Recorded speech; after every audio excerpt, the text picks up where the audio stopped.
आपका पहला सवाल है, ऐसा कौन सा पेड़ है जिस पर भूत रहते हैं?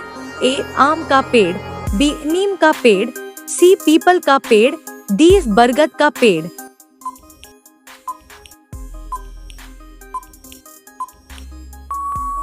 सही उत्तर है पीपल का पेड़। पीपल के पेड़ को भूतों का वासस्थान माना जाता है। लोक कथाओं में कहा जाता है कि रात के समय इस पेड़ के पास आत्माएं घूमती हैं, इसलिए लोग अंधेरा होने पर पीपल के पेड़ के पास जाने से डरते हैं। हिंदू धर्म में यह पेड़ पवित्र भी माना जाता है और इसकी पूजा की जाती है। यह विश्वास पर आधारित है, वैज्ञानिक रूप से इसका कोई प्रमाण नहीं है। आपका दूसरा सवाल है, पृथ्वी पर सबसे पहले कौन सी सब्जी उगाई गई थी? ए. आलू, बी. मटर, सी. बैंगन, डी. टमाटर।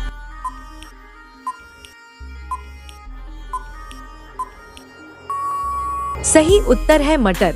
माना जाता है कि मटर दुनिया की सबसे पुरानी उगाई गई सब्जियों में से एक है। प्राचीन सभ्यताओं जैसे कि मिस्र और मेसोपोटामिया में 7000 साल पहले मटर की खेती होती थी। मटर के दाने भोजन के रूप में और बीज के रूप में दोनों उपयोग में लाए जाते थे। यह एक पोषक तत्वों से भरपूर सब्जी है और प्राचीन समय से मानव आहार का हिस्सा रही है। मटर की खेती ने कृषि की शुरुआत में महत्वपूर्ण भूमिका निभाई थी।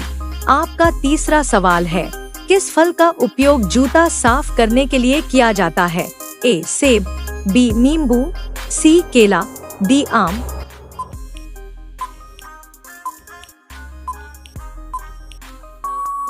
सही उत्तर है केला। केले के छिलके का उपयोग चमड़े के जूतों को साफ और चमकाने के लिए किया जाता है। छिलके के अंदर के हिस्से में मौजूद प्राकृतिक ऑयल और पोटेशियम जूते की चमक लौटाते हैं। इसे जूते पर रगड़ने के बाद सूती कपड़े से पॉलिश करने पर अच्छा नतीजा मिलता है। यह एक घरेलू, आसान और पर्यावरण के अनुकूल तरीका है।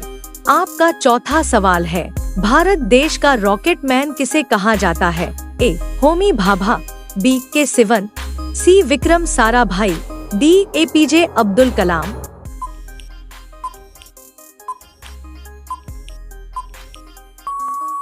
सही उत्तर है के. सिवन। डॉक्टर के. सिवन को आधुनिक भारत का रॉकेट मैन कहा जाता है। वे इसरो के पूर्व अध्यक्ष रह चुके हैं और चंद्रयान 2 मिशन के प्रमुख चेहरों में से एक थे। उनकी अगुवाई में भारत ने अंतरिक्ष तकनीक में कई उपलब्धियां हासिल की। उनकी मेहनत, वैज्ञानिक सोच और समर्पण ने उन्हें यह उपाधि दिलाई। मीडिया और आम जनता उन्हें इसरो का रॉकेट मैन भी कहती है। आपका अगला सवाल 5, मनुष्य का दिमाग कितने वर्षों तक बढ़ता है? ए. 10 वर्ष, बी. 15 वर्ष, सी. 25 वर्ष, डी. 21 वर्ष।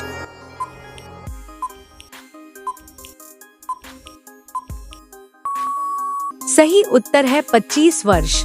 वैज्ञानिक शोध के अनुसार मनुष्य का दिमाग लगभग 25 वर्ष की उम्र तक पूरी तरह विकसित होता है। शिशु अवस्था से लेकर युवावस्था तक दिमाग लगातार सीखता और बढ़ता है। सबसे आखिर में फ्रंटल लोब विकसित होता है, जो निर्णय लेने, तर्क करने और सोचने की क्षमता से जुड़ा होता है। इसलिए युवा वर्ग में निर्णय लेने की क्षमता समय के साथ बेहतर होती जाती है। 25 वर्ष के बाद दिमाग का विकास रुक जाता। आपका छठा सवाल है, मच्छर कौन से पेड़ के पत्ते से भाग जाता है? ए. नीम, बी. आम, सी. People, D. गुलाब।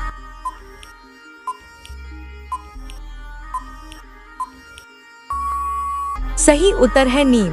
नीम के पत्तों में प्राकृतिक एंटीबैक्टीरियल और कीट भगाने वाले गुण होते हैं। इनमें मौजूद अजाडिरेक्टिन नामक तत्व मच्छरों को दूर भगाने में असरदार होता है। नीम के पत्ते जलाने या उसका धुआं करने से मच्छर भाग जाते हैं।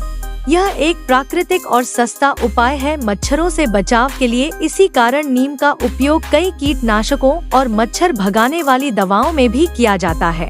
आपका 7वां सवाल है, किस देश ने कागज और बारूद का आविष्कार किया है? ए. मिस्र, बी. ग्रीस, सी. चीन, डी. भारत।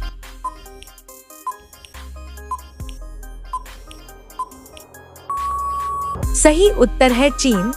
चीन ने कागज और बारूद का आविष्कार किया। कागज का आविष्कार लगभग 2000 साल पहले हुआ था और इसे चीनी वैज्ञानिक त्साई लुन ने विकसित किया। बारूद का निर्माण भी चीन में हुआ था, जो पहले हथियारों और युद्धों में उपयोग किया गया। इन दोनों आविष्कारों ने दुनिया में महत्वपूर्ण परिवर्तन किए, विशेषकर संचार और युद्ध के क्षेत्रों में। आपका 8वां सवाल है, कौन सा विटामिन फलों और सब्जियों में नहीं पाया जाता है? A vitamin A, B vitamin C vitamin K, D vitamin B12।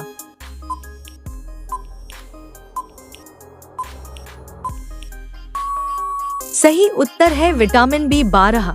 Vitamin B12 मुख्य रूप से मांस, मछली, अंडे और डेयरी उत्पादों में पाया जाता है। यह विटामिन फलों और सब्जियों में नहीं होता, जिससे शाकाहारी लोगों को इसकी कमी हो सकती है। विटामिन B12 तंत्रिका तंत्र और रक्त निर्माण के लिए आवश्यक है। इसकी कमी से एनीमिया और तंत्रिका समस्याएं हो सकती हैं, इसलिए इसे आहार से प्राप्त करना महत्वपूर्ण है। आपका 9वां सवाल है, ऐसा कौन सा पक्षी है जिसके दांत होते हैं? ए मोर, बी बत्तख, सी शुतुरमुर्ग, डी आर्कियोप्टेरिक्स।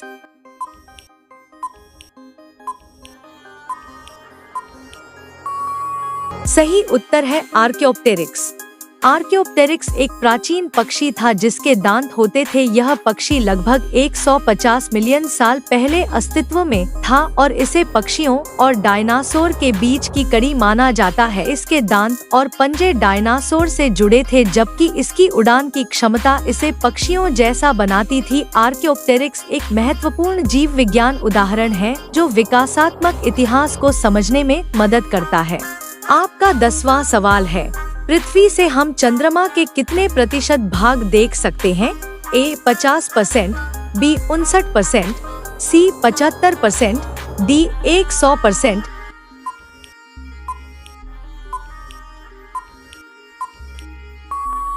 सही उत्तर है 59%।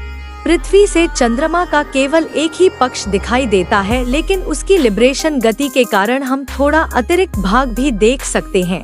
इस वजह से कुल मिलाकर हम चंद्रमा का लगभग 59% हिस्सा देख पाते हैं।